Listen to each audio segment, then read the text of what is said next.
Hi, hi everyone. Welcome back to the Weekly Politics Show. We've had a 2-week break. Excuse me. So in this show, we're gonna go through the Spitalfields and Banglatown neighbourhood plan vote, the split vote, and some explanation and what happened and what's gonna happen. And then after that, we're gonna talk about debate around Sleaze in Tower Hamlets. So there was an interesting presentation done at full council in regards to St Andrew's Wharf, but there's also been other sort of like interesting discussion on Twitter as well. So Andrew and I are going to fill you on that, Tower Hamlets Sleaze, and then we're going to move on to talk about the restructuring of the leisure services, especially the future of St George's swimming pool and the John Orwell Leisure Centre. And finally, in the final section, knife crime emergency debate, what happened at the full council, and where do we go from there? So we're going to go shortly into a break. After the break, we're going to go straight into the Spitalfields and Banglatown neighbourhood plan vote.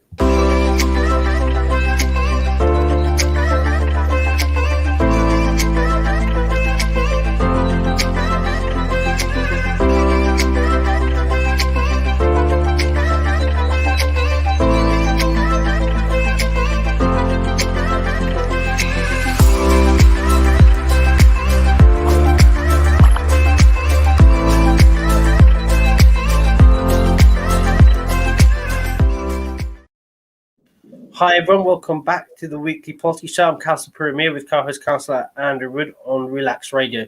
So in this section, we're going to discuss the interesting vote that happened on the neighbourhood plan on Spitalfields and Banglatown. So going to bring Andrew in. Andrew, you were there at the count and you were following, and I assume the neighbourhood planning forum also took advice from yourselves on the Isle of Dogs in regards to your successful vote in the Isle of Dogs. So you were there at the count. Were you expecting that result? Or was that result expected, or the split in the result?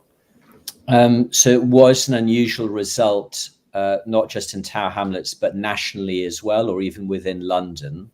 So just to explain briefly, there were two separate votes.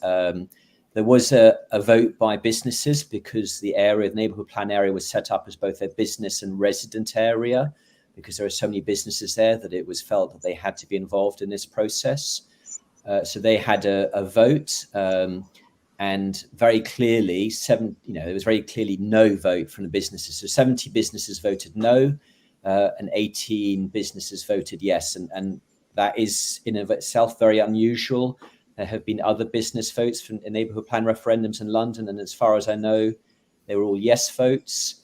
And then in terms of the residents' vote, it was also close. It was 252 no votes and 298 yes votes. That's 54% yes. And there have been 18 other of these neighbourhood plan referendums in London, including on the Isle of Dogs, and the average yes vote is 89%. I think that the other lowest one was 75%. So to only get 54% is extremely unusual. And I think there's been well over 1,000 of these neighbourhood plan referendums across the country. I'm only aware of 4 of them that actually were rejected for very technical reasons. So this is very unusual to have a split vote and then to have such a low yes vote as well. So what happens now is the council will decide, do they go with businesses and vote no, or do they go with residents and vote yes? The decision was due to have been made in the full council meeting on Wednesday, but the officers decided they needed to write a more detailed report because, as I said, it's very unusual to get that split vote.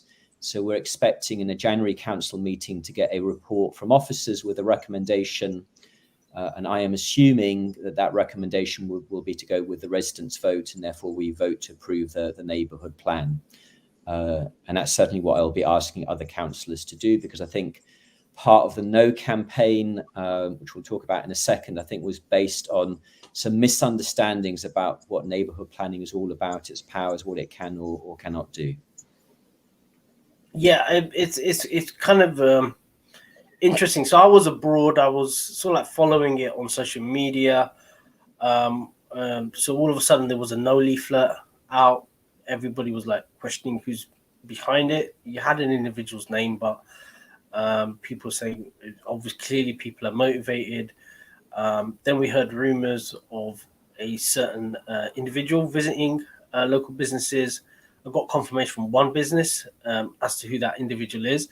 It seems like looking at her LinkedIn profile, she's a planning lobbyist. She lobbied for the Latin Village, which was rejected, and so like the traders won on that, and so she was quite active. I think email was sent out to traders, which campaigners feel was misleading. So there's all these sort of like murky allegations, not proven, as to was this vote manipulated. But talking to, so I actually went down for a meal and inadvertently just bumped into various individuals in Brick Lane. It seems like there's a lot of misunderstanding. There was a lot of mistrust. I think the campaign didn't explain things properly, or didn't translate things properly, which created a vacuum, and in that vacuum, a lot of things were filled. So no explainer was given as to why the boundary was chosen for the neighborhood plan the way it was. Loads of people asking why did it, if it's Spitalfields and Banglatown, why isn't it not covering the entire ward? Why is, for example, the Chicksand estate left out of the plan, which is a large council estate adjacent to Brick Lane? So loads of questions which weren't answered properly, which allowed a vacuum to create it. A totally different atmosphere from your one, from the Isle of Dogs one, which seemed to be much more transparent and clear as to what was happening. It seems like things weren't explained properly to people, hence an atmosphere of suspicion and the large, a significant vote for no. What's your impression, Andrew? Just sort of like a post-mortem over this. So I think a part of the problem is actually the neighbourhood plan has been underway for 6 years now. So a lot of this stuff was done. So for example, the boundaries were set, but they were set 6 years ago. And once you set them, it's actually difficult to, not impossible, because actually Roman Road had to do it for a technical reason. But it's very difficult to change the boundaries once you start, and almost impossible once you submit a neighbourhood plan. And I think the reason why it didn't have the Spitalfields and Banglatown name as an example is because it's not the same area as Spitalfields and Banglatown ward. It actually includes part of Weavers ward. So they chose a different name to make clear it's covering a different area. And I think the other part of the problem is that they did lots of work and they kind of then went quiet because some of the key individuals involved in the campaign then tried to do the town council, which then failed. But because it was some of the same people, I think people got it all mixed up with the town council campaign, even though they are largely two completely separate things. So a lot of the accusations made in this letter that was sent by Royal Mail, first class Royal Mail from a comms company in Romford, I think we're mixing issues together from the town council and the neighbourhood plan, which is why the leaflet didn't make a lot of sense. And I think the other part of the problem, I think, and the reason why the Isle of Dogs went better is because I think we've got basically a much better social media outreach on the Isle of Dogs because for example, I run a Facebook group called Canary Wharf and Isle of Dogs Residents. It's currently got 28,000 members.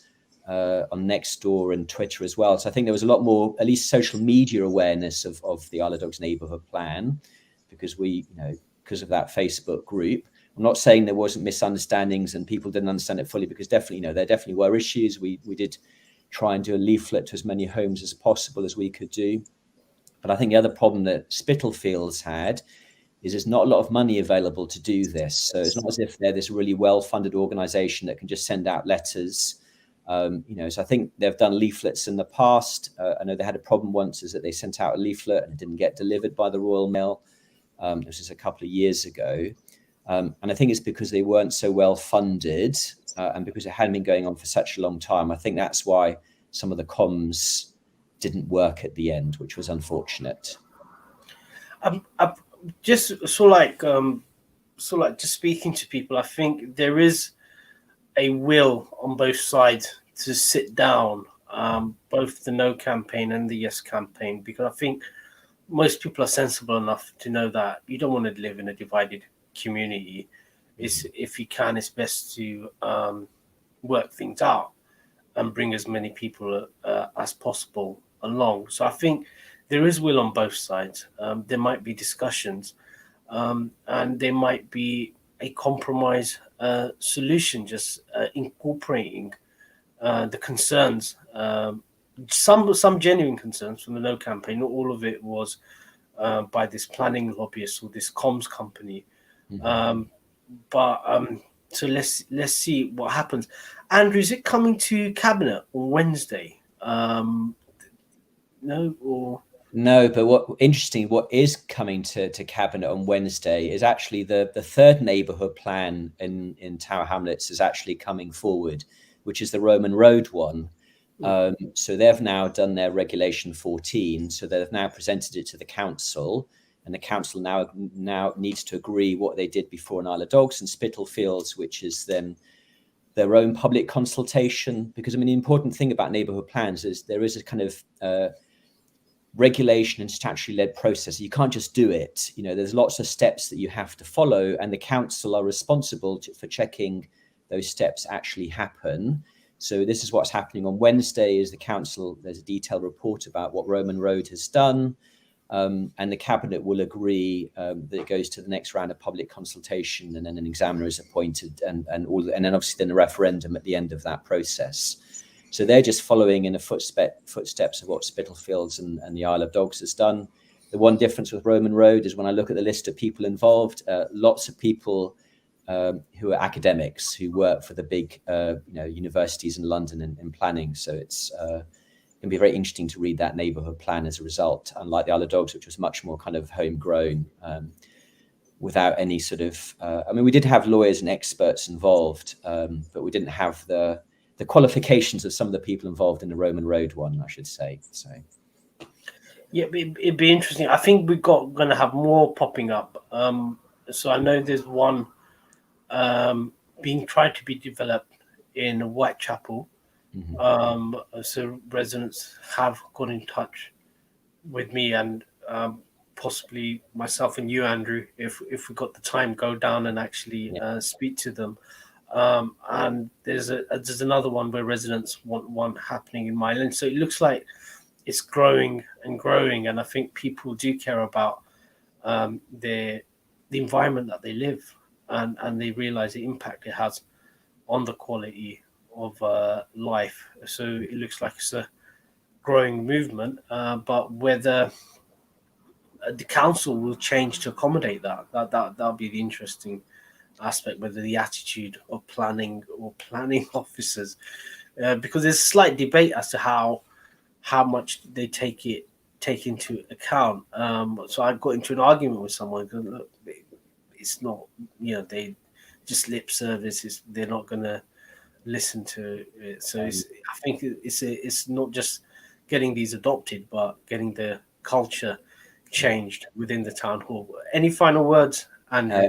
So on that very point, the Isle of Dogs Neighbourhood Planning Forum were forced, we felt, to write a letter to Mayor John Biggs precisely about that point, about how seriously the council were taking our neighbourhood plan, and we got a response a couple of days ago.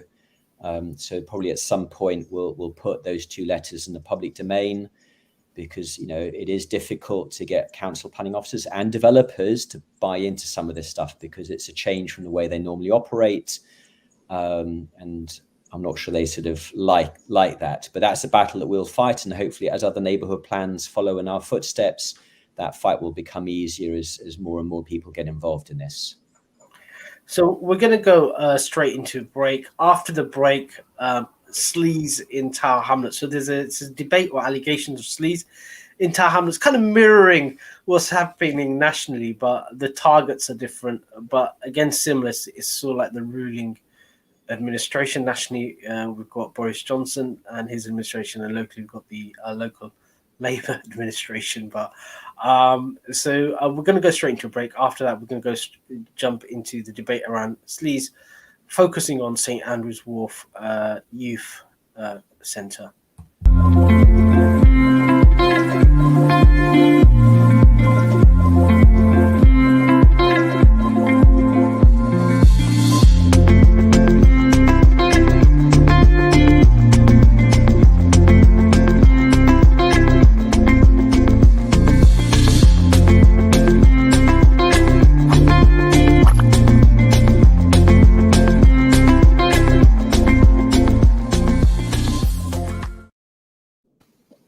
Hi everyone, welcome back to the weekly politics show. Councillor Puru with co-host Councillor Andrew. So in this section, we're going to discuss sleaze in general, or allegations of sleaze in Tower Hamlets politics, with a particular focus on last night, the last full council meeting, where a presentation was given by a former youth worker at St Andrew's Wharf Youth Club, which is on the Isle of Dogs, which Andrew and I discussed about.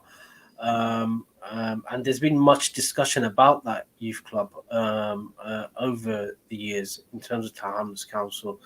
So, Andrew, over to you, because the whole thing was centered around the outsourcing of the youth provision on the Isle of Dogs, the only provision on the Isle of Dogs, which you and other councillors on the Isle of Dogs consistently try to save and defend. So over to you, Andrew. Do you want to give an explanation what happened that night? Yeah, so just a kind of brief background. So last July, Tower Hamlets Council in a cabinet meeting agreed to make some major changes to youth services. And part of that obviously was driven by budget, and then it kind of all went very quiet, and in part because of COVID and various other issues. So we didn't really hear anything. And then a sort of a resident whose brother, so she's not a youth worker, her brother was actually attending this St Andrew's Wharf Youth Centre on the Isle of Dogs, approached me, I think in July, so saying, oh, it's about to be closed, and sort of kind of what was going on. So I got an update and shared it with her.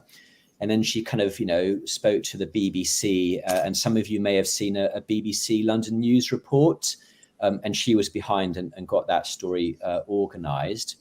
And she also set up a petition. And again, this happened in the summer, but because we haven't had many council meetings since that period of time, by the time the petition ended and she got the signatures, her first opportunity to present this petition was actually Wednesday night. And what subsequently happened was it was publicised, in part because I got a members' inquiry response, was that, yes, all of the youth service workers were being made redundant, but contracts had been signed with some external providers who are going to take over the running of some of these youth centres, and an organisation called, I think, Sports Foundation were going to take over the running of both Limehouse Causeway and St Andrew's Wharf.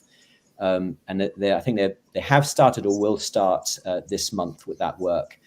But the number of hours they're doing is a lot less than what Tower Hamlets Council used to do sort of directly.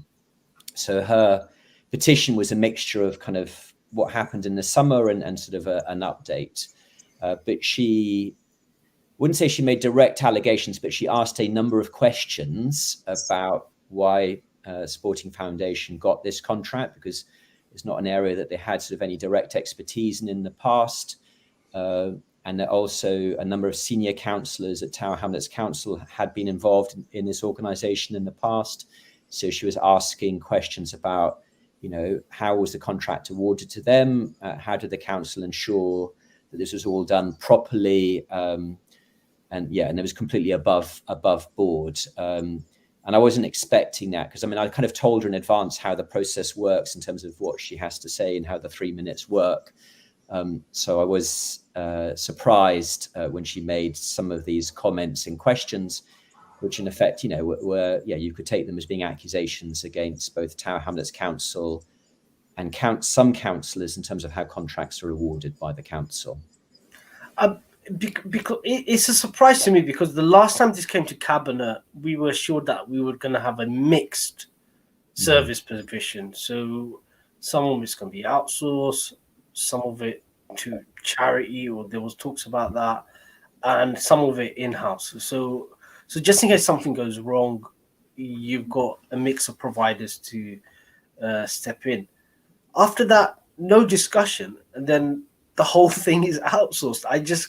For me, it just like, the logic would be for it to come to cabinet at least, or some kind of consultation with councillors or the ward, especially the wards that are affected by it. But it just complete bolt out of the blue. And I think that was, so as I said, there was this cabinet report last July, and then just completely went quiet. So the youth centres were also closed because of COVID anyway. And if it hadn't been for Camilla, asking lots of questions, and she reminded me about that, because when she asked the question, I thought, oh yeah, actually, we haven't heard anything since last July. And I submitted my members' inquiry, but that's really the only sort of hard news I got. And I only specifically asked about St Andrew's Wharf. So I kind of know what's happened elsewhere, but I'm not picking up directly from the council. So what we really haven't had is an update to councillors about actually what happened. What does the youth service kind of look like now? How are contracts awarded? Who got the contracts? Because, for other parts of Tower Hamlets, I don't have a clue as to who got those contracts in the end. And, this is quite a very important service. And we're just having to piece information together from different sources. It's this lack of transparency. So just to sum up, the whole thing was, there's a lack of transparency around the process. No one knows what's happening, and it just seems to be, from beginning to end, there seems to be a lack of transparency around, and questions are not answered as well, or they're answered but then something else is done completely, and we just need to move away from that. And I think there's a growing perception of I'm just talking to residents, a growing perception of a runaway council sort of ish, that no one knows what is happening. You saw the sort of like the mixed messaging on livable streets, for example. One thing is said, initially it was stopped, paused, continuing now, full steam ahead. The council officers as well. So talking to residents, council officers were first saying one thing, now they're doing something else. It just seems like no one knows what is happening, or how decisions are made, or what basis decisions are made. And again, it's like, following on from my previous discussion, it creates a vacuum, and in that vacuum, all sorts of things get filled. And I noticed during the council debate, there was a ding dong on Twitter as well that you had, or previously, where something similar as well, where the council says one thing and then something else has happened, or just being ignored, an issue that you've raised. So you want to go into that, Andrew? Yeah. So basically, sort of what happened sort of around the beginning of October, the Labour Party were distributing calling cards. And on the calling cards, it has like the pictures of the different councillors, the mayor as well. And at the bottom of it had the email addresses and phone numbers of the different politicians standing for election again next year, including Mayor John Biggs. And those email addresses and telephone numbers for some of the people, not all of them, were council provided email addresses and phone numbers. And we know from previous elections that the monitoring officer had told the Labour Party not to do this. One of my former colleagues, Councillor Julia Lopez, or Dockrell as she was at that point, was actually had to write an apology for her putting her council email on a letter. And then those calling cards disappeared. And then on the 15th of October, the monitoring officer, Janet Fazan, sent out a very clear email to all members, all politicians, sort of saying, do not do this. And she basically said, as part of a party political literature, do not put council email addresses and phone numbers on them. And then a couple of weeks later, new Labour Party leaflets started to be delivered on behalf of Mayor John Biggs, clearly Labour Party, as part of his re-election campaign, and included email addresses and phone numbers, not just his personal email addresses, but actually those answered by council staff. So mayor@towerhamlets.gov.uk, for example. And I take the view that that is directly contrary to what Janet Fazan told them not to do several weeks earlier. And I had a Twitter exchange with another Labour councillor who took the view that this was okay because this is part of normal council business of sharing your email address and your phone number. And I wouldn't disagree with that, except in the section above that Janet Fazan wrote, it clearly said that party political campaigning and literature is not part of normal council business. So I've taken the view that the Labour Party is selectively choosing which rules it wishes to follow and which not to follow. And given the mess that the government have got into sort of trying to and failing to change the standards regime for Owen Paterson, I take the view that in Tower Hamlets, what's basically happened is that the Labour Party, or at least part of it, has chosen to ignore what our equivalent of the standards officer has actually said and instructed. So what Janet has said is that she is consulting with the independent person, but by the time she comes with a ruling, this leaflet's already been distributed for 3 weekends now, and it probably takes you 3, 4, 5 weekends to finish distributing the whole of Tower Hamlets. So my suspicion is by the time there's any actual ruling on this, the leaflets will have gone out and been delivered to most households as part of John Biggs's re-election campaign. And my concern about this is that it shows that the Labour Party, or at least parts of it, are willing to ignore the clear instructions of the monitoring officer. And therefore, what will other political parties now do as a result? Will they now also ignore the rules? I know previously when I stood, we had sort of like Labour Party emails. So it was like puru.miah@thlabour.org. And we set up forwarding facilities to our personal emails from that. That was previously done. And so if it could be done in the past, it can be done again. So there are avenues, so to speak, to avoid this trap. So it's down to the electoral agent, and he seemed quite bolshy coming out on the press. Come out all fighting, sort of. Mr. Graham Taylor, who's as old as the Tower of London, I think, in Tower Hamlets politics. So he came out all bolshy, saying they haven't done nothing wrong, and the mayor has the right to do casework. And end of. So I think he's taken a quite hard line on this. So it'd be interesting to see how this pans out. Will we see a U-turn on this? I don't know. But again, it depends on public pressure, I presume. And let's see what happens. Any final words on this? What's going to happen with St Andrew's Wharf? I saw like a WhatsApp exchange, the video being shared, and you said something about the monitoring officer should be aware of this. Do you want to just elaborate on that, Andrew? Okay. Yeah, so the monitoring officer was physically in the room, as well as the chief executive officer of Tower Hamlets Council in the room when this woman made these sort of questions / accusations about the contracts and the involvement of certain people.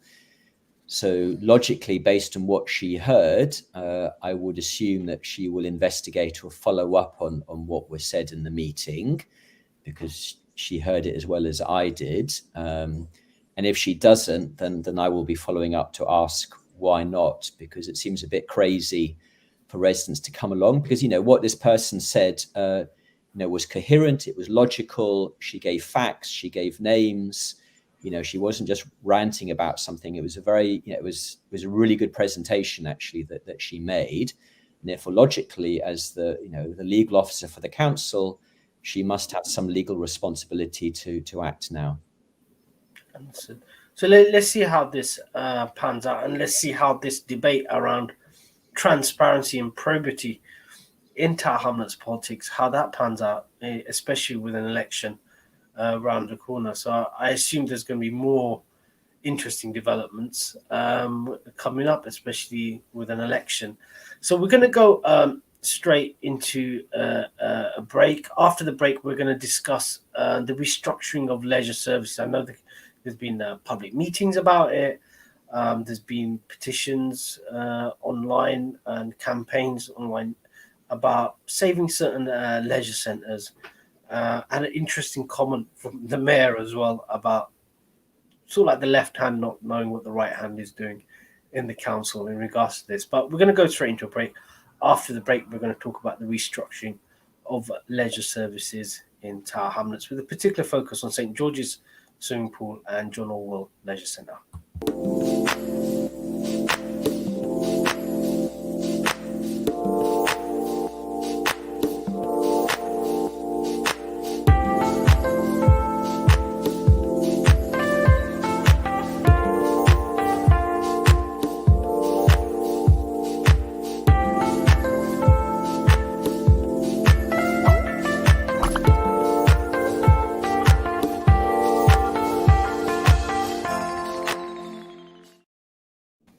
Hi everyone, welcome back to the weekly politics show. Councillor Puru with co-host Councillor Andrew Wood on Relax Radio. So in this section, we're going to talk about the restructuring of leisure centres, possible closure of 2 leisure centres, possibly 3. The definite discussions around St George's Swimming Pool, John Orwell Leisure Centre, which is the home of, I think, Wapping Hockey Club as well. It has a hockey pitch there, and also Cllr Road, the future of Cllr Road, or the refurbishment at Cllr Road. Is that correct, Andrew? Have I got the picture right? So we've got 7 kind of leisure centres in Tower Hamlets, 3 of which are currently closed. So Cllr Road Leisure Centre, they've basically had to do a major refurbishment because when they tried to reopen it earlier this year after COVID, they discovered various safety issues. That should reopen in January, we're hoping. York Hall, again, they tried to reopen it, major problems. So they've had to spend a lot of money patching it up. I think it will reopen March of next year. St George's, they're sort of saying is it will cost them £10 million to reopen it safely, and even that wouldn't, ensure the building is available for the long term. And what they've said is it will cost about £23 million to both reopen it and have the building safe to use for the next 20 years, so more than £1 million a year. So the problem is that they're not proposing to spend that £9.9 million immediately. So they've launched this consultation. And rather confusingly, they called it about options for leisure services in Tower Hamlets, but really it's what do we do with St George's Leisure Centre, which is mainly a swimming pool with some gym spaces sort of added to it. And the building is 52 years old. It's basically falling apart. There's been corrosion of the metal pipes inside the concrete, and the bits of the roof are falling off. So I think they feel that they can't just reopen it in case the roof collapses or something on people. But what it does mean is an important swimming pool is out of action for a very long period of time. So it was meant to be in a meeting on Monday. It went ahead in person, but then the online connection sort of failed. So the people like me who are trying to watch it online couldn't join in. So they're going to organise a second meeting. And what happened in that meeting was a presentation which basically just looked at the John Orwell Centre, which is a sports centre in Wapping, and St George's. And the 2 main options they're looking at is either rebuild St George's Leisure Centre, slightly bigger than it is today, and also include some homes as well and some more gym space, because the problem with it today is it's mainly a swimming pool with a small amount of gym space. It doesn't have a lot of other space for other sports uses. Or the second option, which is what I think the council prefer, is that John Orwell Centre in Wapping is actually a triangle of land that was set aside for a swimming pool like 20 years ago, and it's never been used, and it's kind of just empty. So actually there's a lot of space at John Orwell Centre to do a lot of things. So what they're thinking about doing is building a new swimming pool and also new housing at John Orwell Centre, and that would then allow them to then knock down St George's and build housing on it. And they could do various other things to John Orwell Centre to make it even bigger and better than what it is today. And I think that's what the council preference, because just looking at the amount of work they've done at those options, they did a lot more work on the John Orwell option than they did on the St George's Bath. My only concern about that is the John Orwell Centre, it's not very well located for public transport. It's what's called public transport accessibility level of 3, where 1 is really bad and 6B is really good, whereas St George's is 6A, I think, which is much better transport link. So my preference would be is that they actually rebuild St George's and do more work at John Orwell to make it more of a specialist sports centre. But that's what the consultation is all about. It's kind of asking. The problem is the consultation questions I don't think were very clear. But in effect, that's what the problem the council has. Do we rebuild St George's, or do we knock it down and build houses and then expand John Orwell Centre instead? Well, there's so many issues here. There's always been accusations that St George's was being run down. So the proposal to build houses at St George's was around, I think, 10 years ago, before the directly elected mayor came in. So more than 10 years ago, just speaking to residents, there was this idea to knock it down and build houses. So there's a suspicion that the St George's was deliberately run down to make the case for demolition, because it's just an ideal housing. Also, at that time, I think it was part of Wapping, I think, in terms of boundaries. So it'll help in electoral calculations to build social housing. So that was the whole idea. Talking to residents, they just believe that that plan was pursued, that it was deliberately run down. So the argument could be made for demolition, and possibly similarly Cllr Road. But again, there's a pushback on that. But again, that's prime land that's suitable for housing.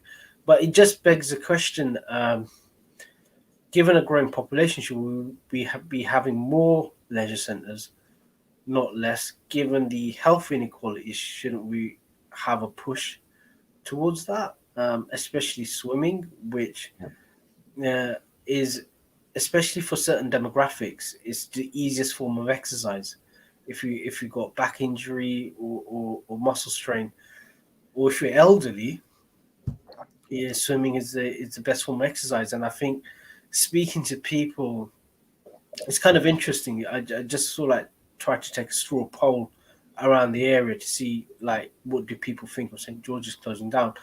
It was mainly the elderly demographics when I spoke to, who said no, it has to stay. A lot of them used it. Some of them still use it. So moving it to John Orwell doesn't make sense, because especially with the health inequalities in that Shadwell area and Whitechapel, it just doesn't make sense to move it to, say, Wapping. Shouldn't we be building it in those areas with high levels of health inequality? It seems like the whole thing is just being driven by more houses. That's what I think.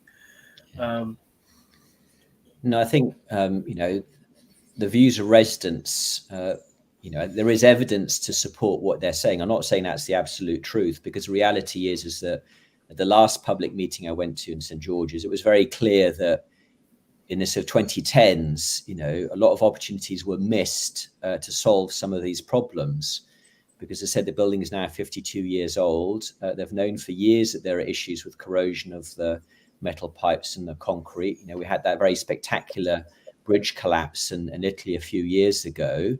So, these issues were known, and this was a time when the council actually, had a lot of Section 106 money and could have spent it either to fix those issues in St George's, or, to start the process of redeveloping it. Whereas what's basically happened is that they tried to reopen these centres after being closed for a period of time. And then suddenly at that point, they discovered, major problems in Cllr, major problems in York Hole, and major problems in St George's. and now sort of having to come up with this emergency program to fix either those problems or find longer term solutions. And this work should have happened, 3, 4, 5, 6, 10 years ago. And it's all happening now after we've got a number of centres closed. And one of the other main impacts is on schools, because again, in that last meeting, the evidence from schools was very clearly is that they cannot afford to spend lots of time travelling. So if they don't have a swimming pool close to them, then in effect the children won't go swimming, because it just takes up too much time out of the school day to take people elsewhere.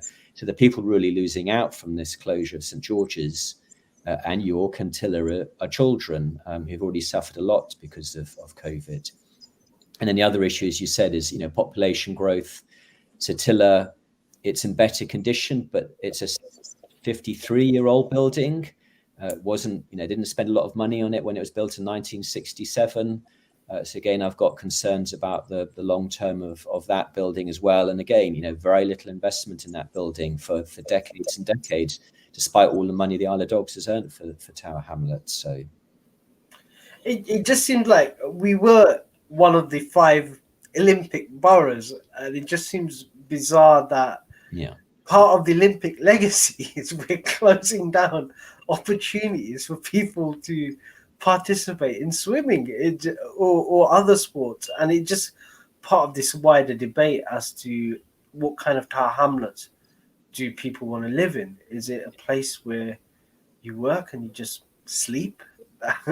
Is that what we want? We just want Tower Hamlets to be one big massive dormitory, so to speak, for professional or workers servicing, say, the City of London or Canary Wharf, or say now Stratford, or do we want a genuine community, a mixed community with mixed demographics, mixed ages, rich in variety? And so I was looking at an archive the other day, and there was this lady, an artist, who sort of like scribbled over Tower Hamlets is a poor borough. She scribbled over poor and said rich in variety.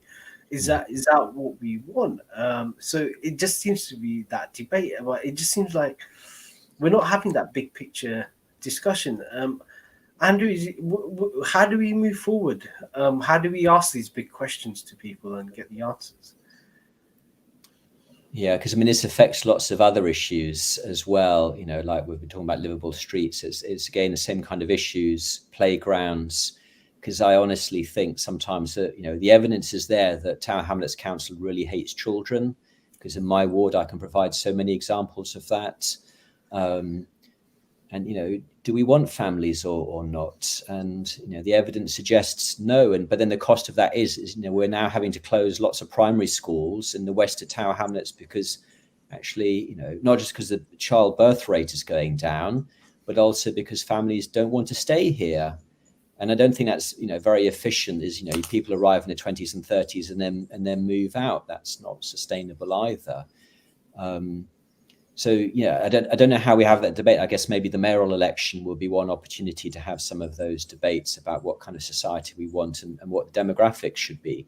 Because certainly for Tower Hamlets Council, it's much easier if we're all 20 and 30-year-old sort of middle class professionals who don't have cars, just use public transport and drink latte and all that kind of stuff. Because that saves them a lot of money. You don't need libraries, you don't need leisure centres, because they'll pay for their own private gym use and all the rest of it. And I sometimes wonder if that's I don't think it is. I don't think Tower Hamlets Council is that organised.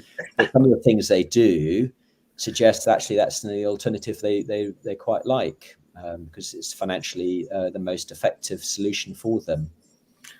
So what other timescales are we looking at? So St George's is closed, so people ain't got an opportunity to swim.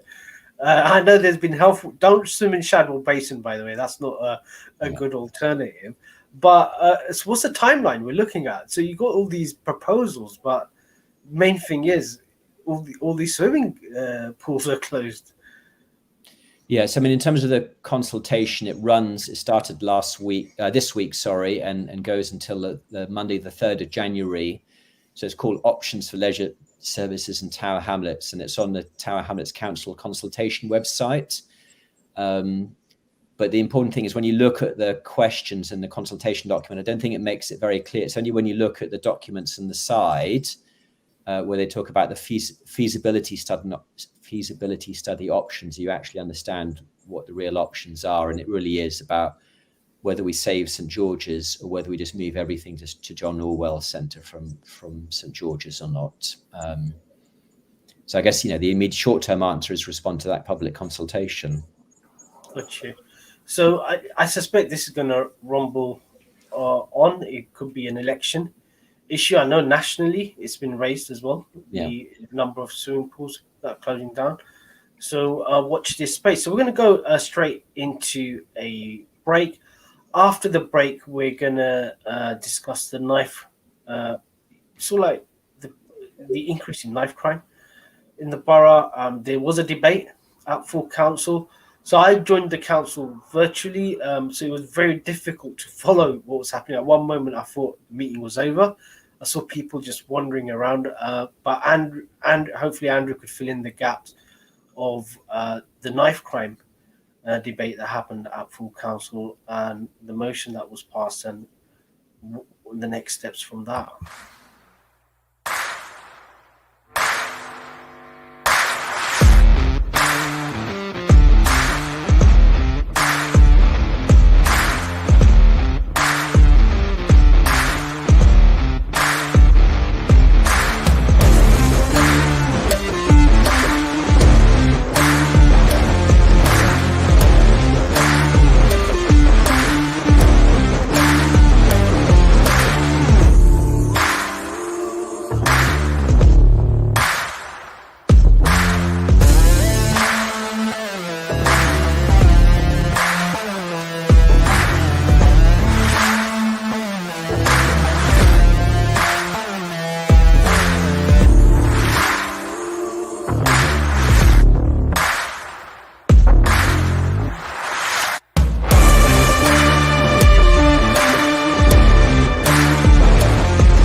Hi everyone, welcome back to the weekly politics show. I'm Councillor Puru with co-host Councillor Andrew Woods on Relax Radio. So in this section, we're going to talk about the knife crime emergency debate and motion at full council that was on Wednesday. It was something that me and Andrew spoke about earlier in the program on various occasions, especially following the incidences that have happened in both our respective wards.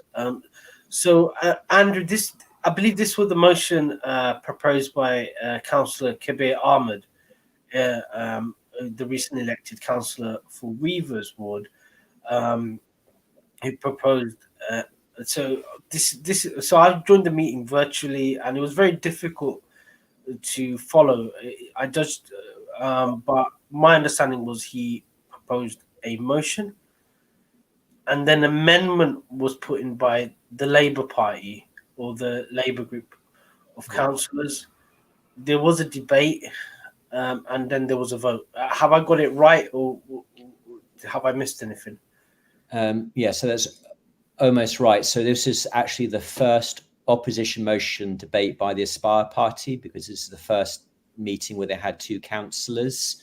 Well, actually the last one, but just because we take it in turns, the opposition groups, this was their turn to present an opposition debate. So they submitted a motion regarding the knife crime emergency in Tower Hamlets. It was a good motion that sort of talked about all of the issues. It was deliberately non-party political. It was deliberately designed, not to do lots of point scoring, or to sort of attack that party or another party, because it was designed to get cross-party support, which is something that the Conservative group, of which I'm a member of, we try and do sometimes as well, because sometimes our objective is to get a motion agreed by everybody. What happened in this particular case is Councillor Kabir Ahmed felt that the Labour Party amendment was kind of adding lots of tribal party political stuff to it. So he actually, as is his right, he asked for his motion to be withdrawn. He can do that, but what actually happened is there was then a vote as to whether to accept that withdrawal or not.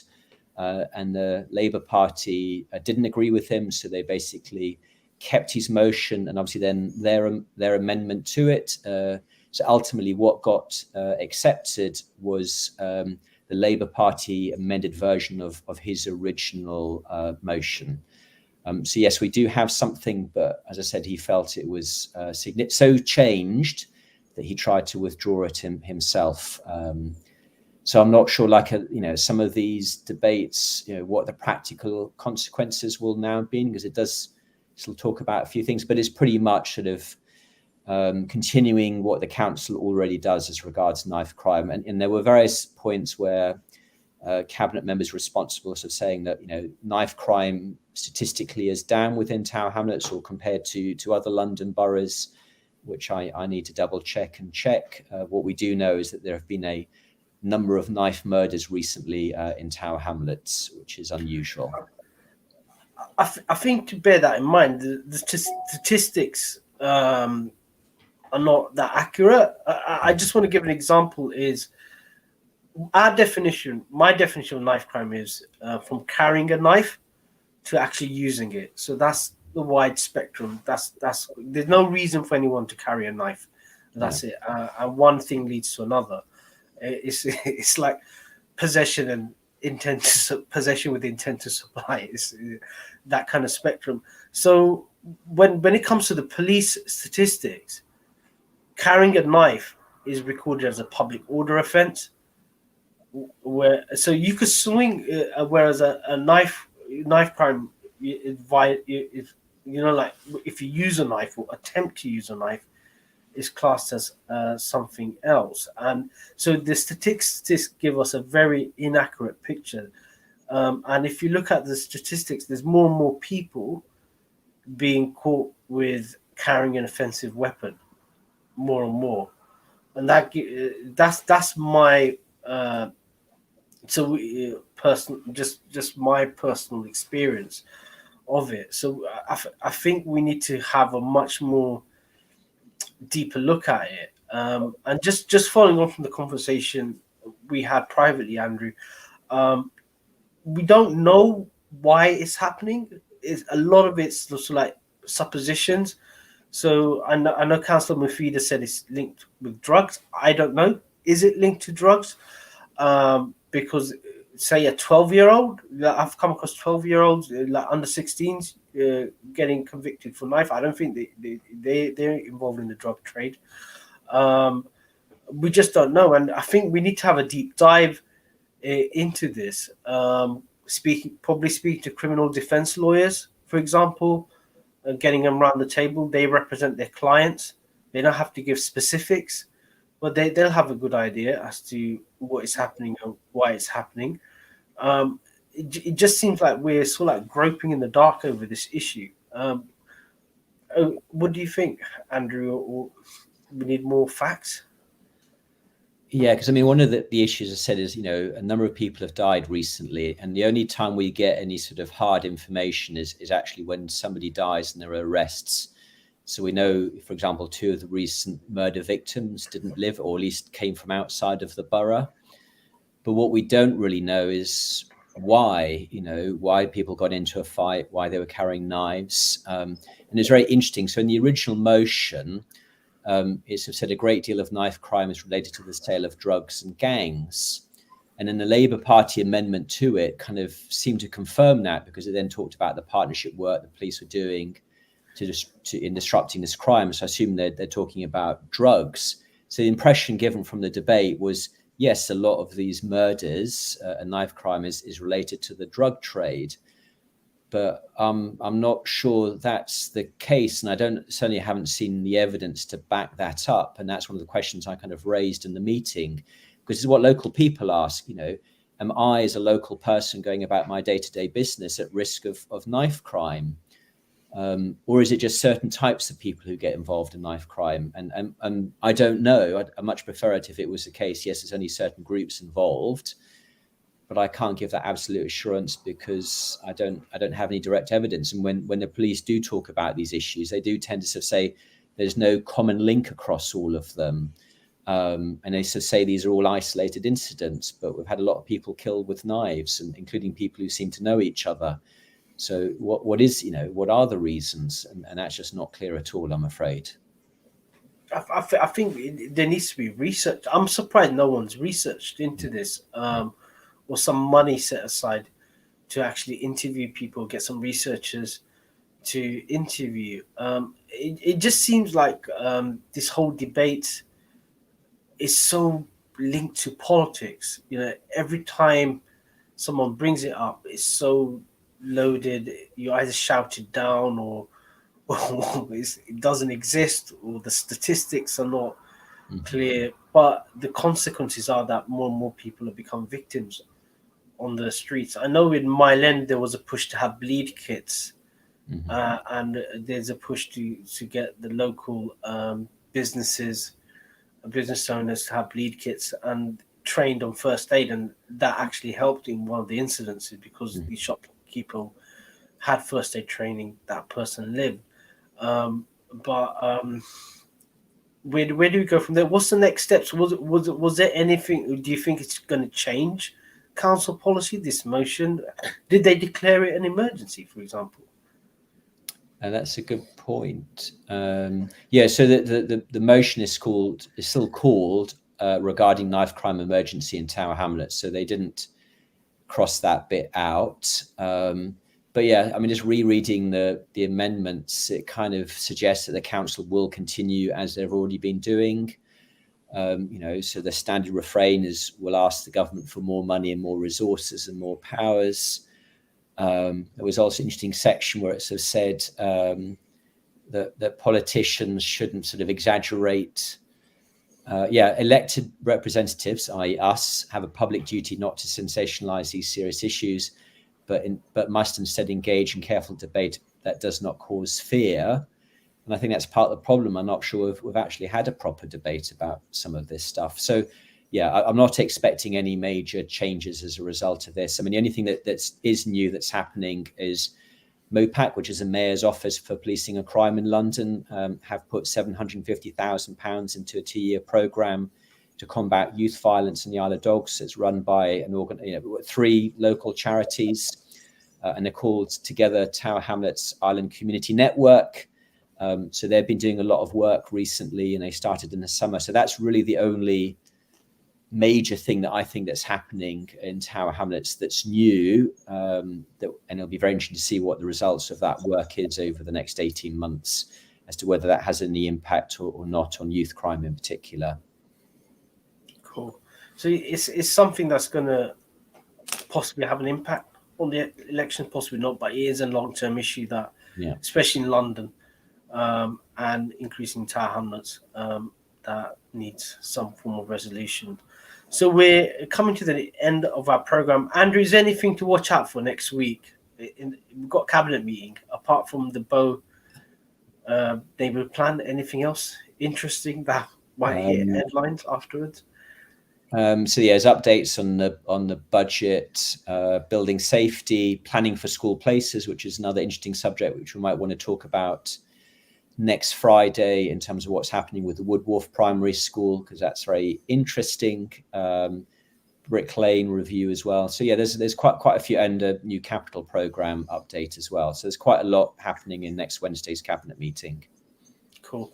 So we're at the end of our show. Thank you all for watching or listening with us. Enjoy the weekend. I'm Councillor Puru with Councillor Andrew Wood. This is the weekly politics show on Relax Radio. Thank you for being with us. Bye bye.